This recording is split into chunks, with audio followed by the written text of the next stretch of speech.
ating mga nakabike.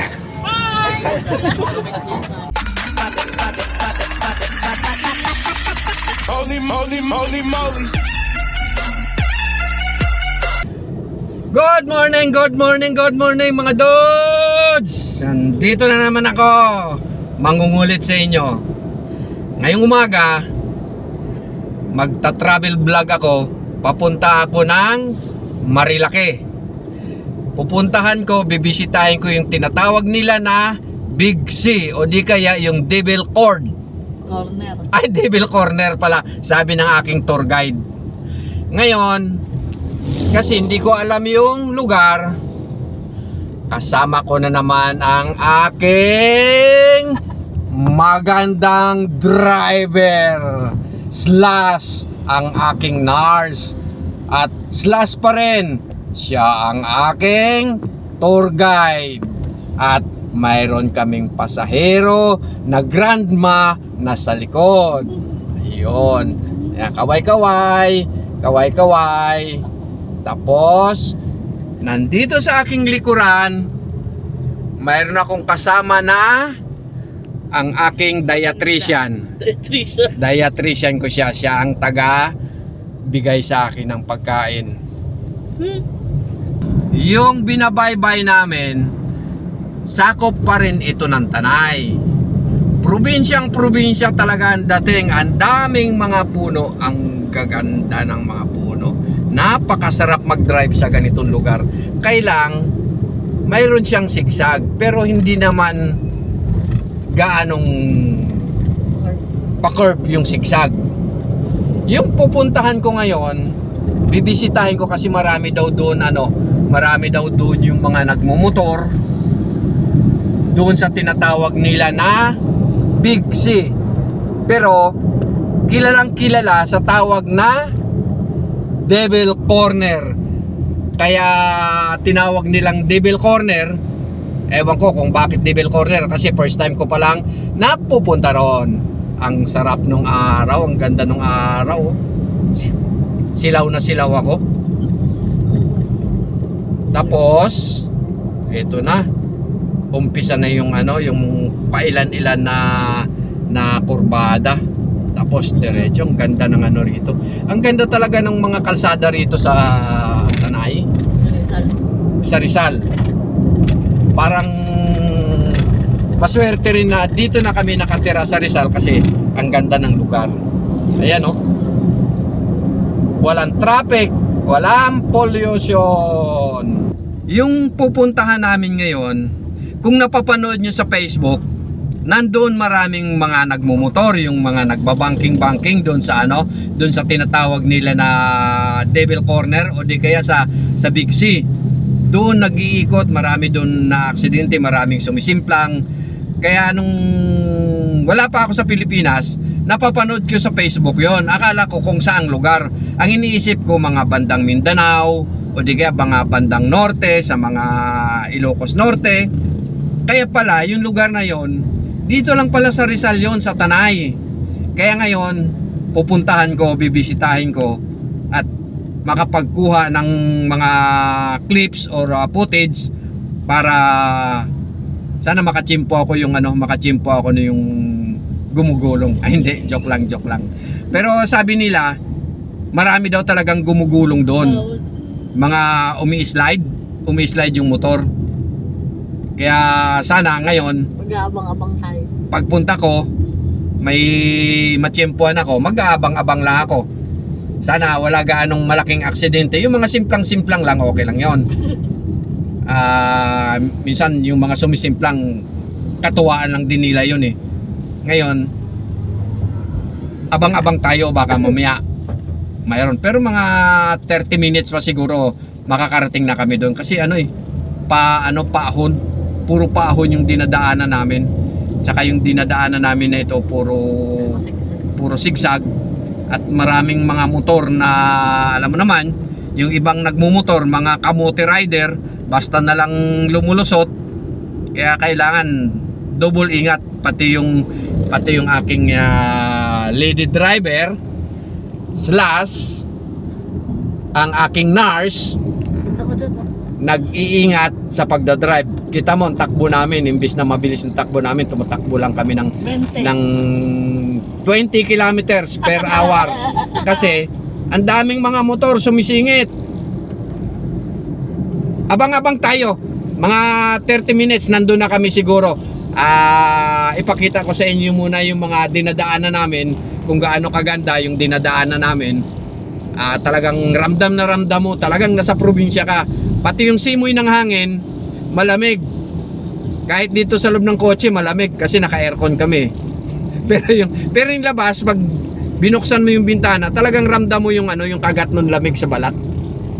Probinsyang probinsya, at saka yung amoy mo yung naamoy mo yung yung usok ba, yung usok na yung mga nakatira dito, yung nagsusunog ng dahon, yun ang naaamoy mo. Talagang probinsyang probinsya pa. Kita nyo na yung bundok, may mansion dun sa pinakatuktok ng bundok, oh. Ang ganda nung ang ganda nung view talaga, parang umagang umaga tanggal ka agad yung stress mo, lalo na kung sa syudad ka nakatira. Nako, pag napasyal kayo rito, pagpasok nyo pa lang sa Tanay, ito na kaagad yung mabubungaran nyo.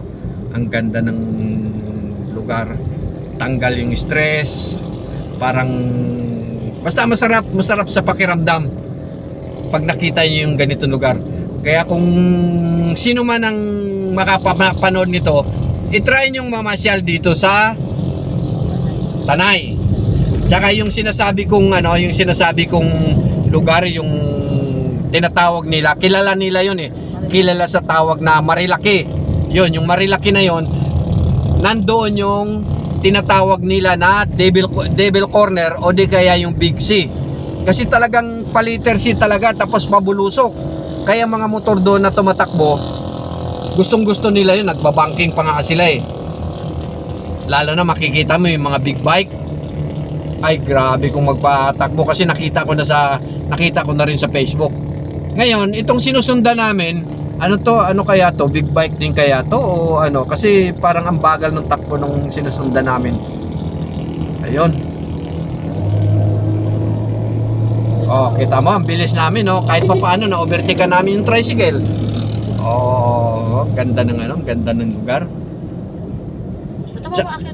Tsaka dito, ito ngayon paakyat na. Dito, huwag kayong mag-alala na magugutom kayo. Maraming kainan dito, maraming masasarap na restaurant dito. Kailan tawag dito sa lugar na to? Sampalo. Hindi yung Oh, ganda paikis-ikis pasigsag Sarap rito, sarap mag-drive dito. Magnetic Hill. Ito dito, tong lugar na to, tong sigsag na to, tinatawag nila na Magnetic Hill. Kasi ang style daw dito, 'di ba, paahon kayo, ramdam daw ng sasakyan na para kayong hinahatak pababa. Ngayon, kung pababa naman kayo, mararamdaman nyo na talagang bumubulusok kayo, kasi parang hinahatak kayo pababa. Pero kung paakyat naman kayo, ramdam nyo na parang hirap yung makina o marangkada, kasi parang hinahatak kayo pababa. Kaya tinatawag nila na Magnetic Hill. Yung nasa kaliwa, ay sa kanan namin, malalim yung malalim bangin na yan Yung binabaybay namin na tinatawag nilang Magnetic Hill, talagang sigsag yung daan, paikot-ikot, parang akala mo dumadaan ka sa bitukang manok. Kung mayroong bitukang manok doon sa papuntang Bicol, sa Lopez, dito papunta ka ng Marilaki, dito mo rin maranasan yung yung parang bitukang manok. Talagang sigsag din siya, pero hindi siya kasing sigsag nung bitukang manok sa Bicol, kasi yun talagang patong, kumbaga parang patong yung doon, parang hiniwa yung bundok. Dito naman sigsag siya, kasi gawa nga nung yung sa parang binaybay yung bangin, ginawang kalsada. Na nanonood kung bakit yung lugar na yon tinatawag na Marilaki. Bakit Marilaki nga ang tawag? Bakit pinangalanan ng Marilaki? Kasi ang Marilaki, ang ibig pala sabihin ni noon, Marikina, Rizal, Laguna at Quezon. Yung Marilaki na yan, dyan pala pwede pala daanan nung papuntang Marikina, papuntang Rizal, papuntang Laguna at papuntang Quezon. Kaya para pinangalanan na Marilaki. Kilala sa pangalan na Marilaki at naging kilala sa tinatawag nila na Devil's Corner. Mayroon kaming mga nakakasalubong na mga riders, grupo-grupo sila. Ngayon, siguro ang iba sa kanila mga galing na doon sa Marilaki. Papunta naman sila ng Quezon. Papunta naman sila ng Quezon Province. Dito sila dumadaan. Ang ganda talaga ng lugar. Kaya ako first time kong makarating dito, ma-amaze ka talaga sa lugar. Kung mga first timer din kayong pupunta rito, talagang mag-i-enjoy kayo, mag-i-enjoy. Kasi ang ganda ng sandali, hinto muna tayo. Ito mga Dods, first time ko mag-vlog nung nature. Tignan nyo naman yung lugar. Napakaganda ng lugar. Banda ron, no? Tignan mo yung bundok, mayroon pang mayroon mga fog. Tapos kagaya nito, kitang-kita mo yung ganda ng lugar talaga, oh. Napakasarap, napakasaya. Kaya kung kayo'y gusto mag-unwind, punta kayo rito. Marami namang restaurant dito, lalo na yung restaurant na yun, no? Kitang-kita yung view na yan kasi mas mataas siya kaysa sa tinatayuan ko ngayon. Mataas na tong tinatayuan ko pero mas mataas pa rin yung restaurant na yan. Bumaba lang ako ng kotse kasi kinunan ko ang ganda ng ang ganda ng lugar. Bumaba lang ako tapos umakyat ako doon sa medyo mataas na lugar para makunan ko lang yan, makunan ko lang yung ganda ng view na yon. Ngayon, doon sa unahan, inaantay ako ng sasakyan namin. Nakalimutan ko. Andun pala yung sasakyan namin sa likod. Teka, sandali, pabalik lang ako. Nandun pala lumagpas ako sandali. 7:30 na ng umaga. Halos hindi pa masilayan ng araw kasi maraming puno. Talagang tinatakpan ng puno yung sinag ng araw. Kaya siguro kahit tanghaling tapat dito, parang umaga pa rin. Ayan, oh. Tapos may mga ilan nagbabike. Ayan, mga grupo-grupo ng mga bikers galing na siguro doon mga yan. Siguro mga madaling araw pa lang nandun na sila. Mga nakatambay na doon. Baka nanonood nung mga nagbabangking-bangking na mga nakamotor. Kaya kailangan pag hindi mo kabisado tong lugar na to, kapag nagdadrive ka rito, huwag kang masyadong mabilis ng takbo kasi ayan, yung mga curve dito talagang sharp na sharp yung pagkakurba ng mga motor, mga kalsada. Yung mga big bike dito, madinig mo yung harurot ayan, talagang harurot sila. Tuwan-tuwa sila sa ang sarap magpatakbo rito ng motor. Tsaka nagiging nito, parang nagiging tourist spot na ito. Pasyalan ng mga rider.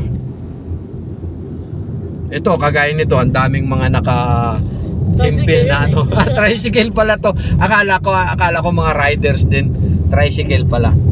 Ayan, ito na, nag-uumpisa na yung mga rider, mga nagdadaanan na sila. May mga, ang iba may mga nakaangkas.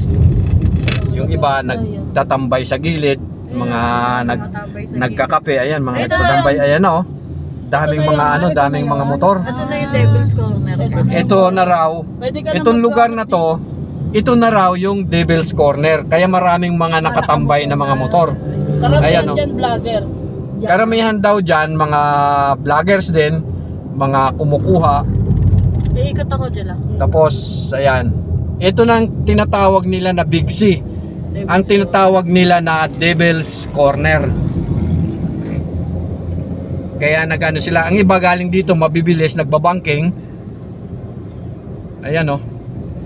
Kaya kita mo kahit tanghali na, kahit umaga alas 7 na, mag-alas 8 na, hindi gaano Meron pa doon sinasisilayan ng yan, ano. Oh, pero ayun talaga ang tambayan. Hindi gaano nasisilayan nung araw yung lugar na to. Ayan pa, may mga nakatambay pa to. Tapos ayan oh. Ayan, may mga nakatambay, nag-aabang. Nag-aabang. Ganda ng motor.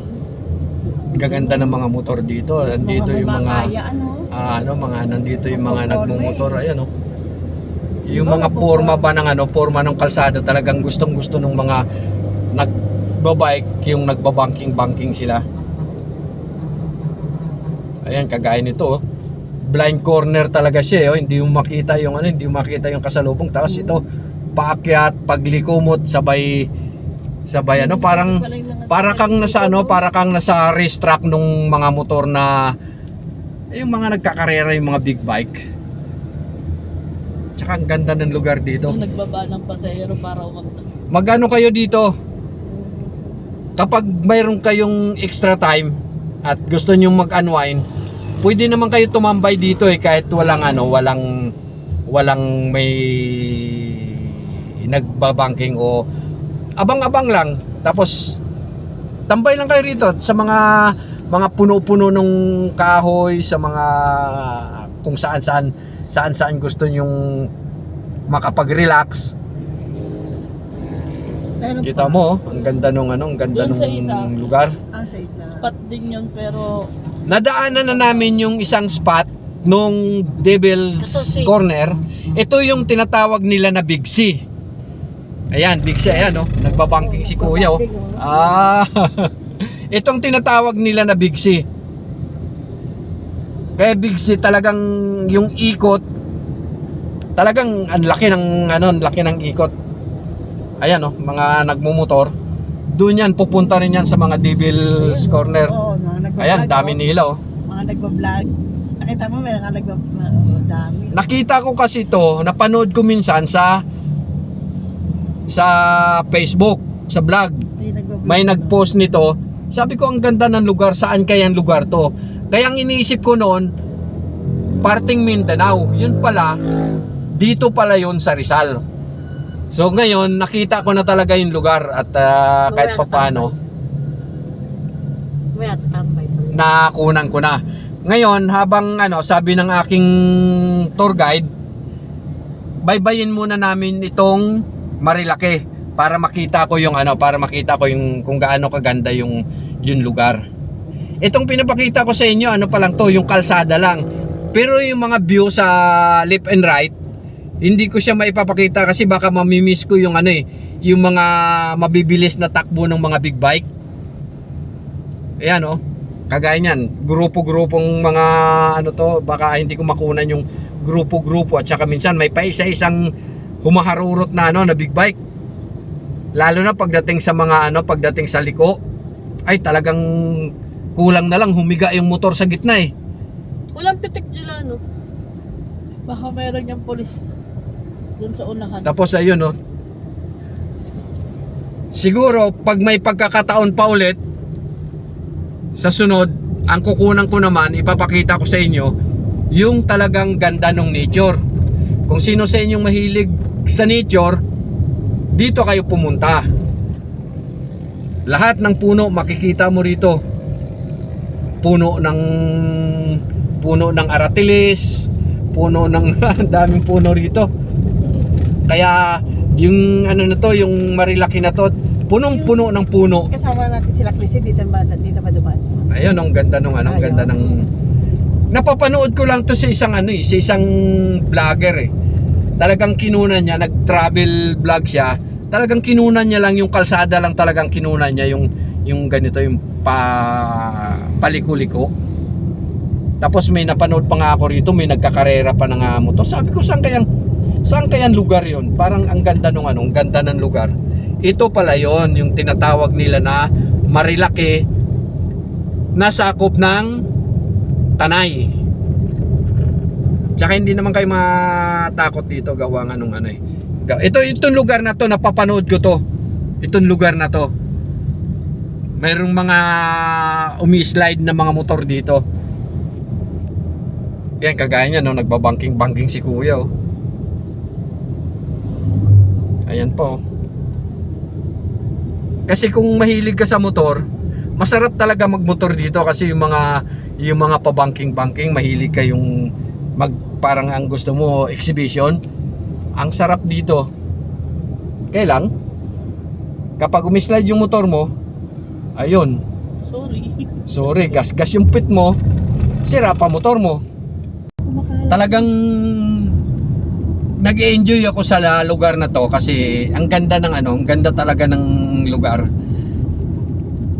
Kung mahilig talaga kayo sa ganitong lugar, pasyalan nyo ito. Ngayon, kung ayaw nyo naman, kung gusto nyo lang mamasyal sa mall, wala tayong magawa.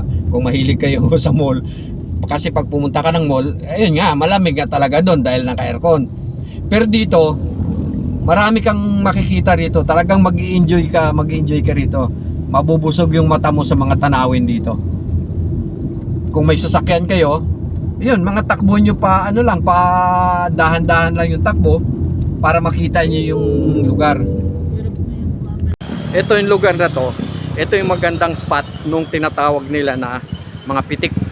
Kaya yan, yung mga photographer, dito sila dumadaan, dito sila umaabang kasi maraming mga photographer na nakaabang dito. Kinukunan nila yung mga nagbabangking-bangking na mga nakamotor. Tignan naman nyo yung mga lente, ang haba ng mga lente. Tapos aabangan nila yung mga nagbabangking-bangking. Tapos ito si Kuya nakaporma sa doon sa nagbabangking. Ayan, ayun, ang ganda ng ang ganda ng forma ng motor eh. Kasi yung dulo noon parang paano na yun eh, pababa na yun. Wala na gaanong happenings doon. Dito sa lugar na to, maraming nangyayari dito, maraming mga humaharurot na mga big bike dito. Tsaka doon sa hihintuan ko saglit, may doon eh, maraming mga photographer doon. Inaabangan nila yung mga humaharurot, yung mga nagbabangking na mga big bike. Yun ang inaabangan nila. Mayroon ding mga mayroon ding mga nagbibisikleta. Ayan, kita nyo, ang ganda ng ang ganda ng lugar talaga. Kasi minsan nilalagyan nila ng pangalan nila. Yan, kahit yung kotse, pabangking-bangking din yung kotse, pati yung camera ko nagbabangking-bangking din dahil sa liko. Ayan, ang ganda ng ganda ng taas ng lugar, oh. Dito, sa corner na to, Dito ka na lumikot tayo. Dito? maraming mga photographer na nagano rito na kumukuha, nag-aabang. Ito si Kuya habang nag-aabang nung nagbabangking. Kain muna ng pandesal. Talagang pang Pilipinong almusal. Hindi nawawala tuwing umaga yung pandesal na yan. Andun daw may pandesal pa sa motor.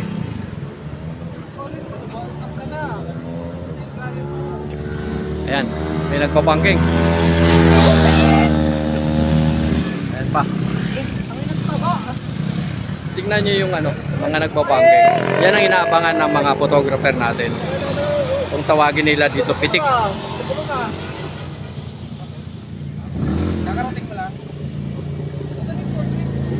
Ayan, ang dami nila. Ang dami nila nag-aabang para pumitik lang ng pumitik. Pitik lang ng pitik. Ayan si ate, pumipitik. Ate, siguraduhin mo may film yan, ha?